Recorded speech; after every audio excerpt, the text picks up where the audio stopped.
مش قادرة اتخيل ان احنا ابتدينا ندخل لمرحلة الاعراض ونتهم البنات بالزنا لمجرد ان هما متجوزين اجانب. ومش اي حد، لا دي بنت بتتهم بنت زيها بالزنا.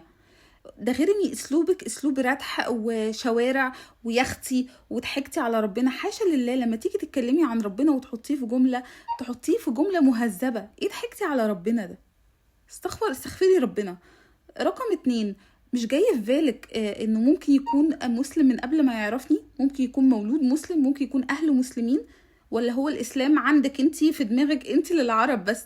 حبيبتي في اجانب مسلمين عادي وبيتولدوا مسلمين على فكرة عادي يعني.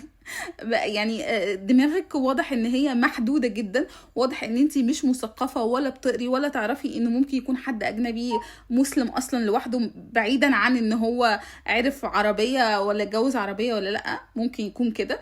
وحتى اذا اجنبي دخل الاسلام، ممكن يكون دخل واقتنع. انتي مش مقتنعة بدينك كفاية ان ممكن حد يقرأ عن دينك ويدخله؟ انت شايفه ان دينك مش قوي كفايه ان حد لما يسمع عنه او يقرا عنه يقتنع بيه ويدخله؟ دي مشكلتك انت على فكره، مش مشكلتنا احنا.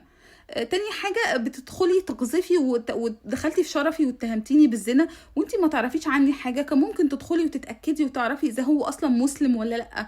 او يعني انا مش من حقك اصلا، ولا انا هفضل ابرر لك. انا بس مستغربة ان احنا وصلنا انه بقى الموضوع بسيط وعادي ان انا اقول لواحدة ان انتي كده بتزني ومطبخة الورق القانوني عشان تتجوزي.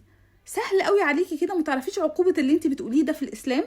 تخيلي بقى كلامك ده كله غلط. انت متخيله انت الذنب الكبير اللي انت عملتيه؟ ربنا يشفيكي الاول، لانه واضح ان انت مش مظبوطه، ويهديكي بعد كده.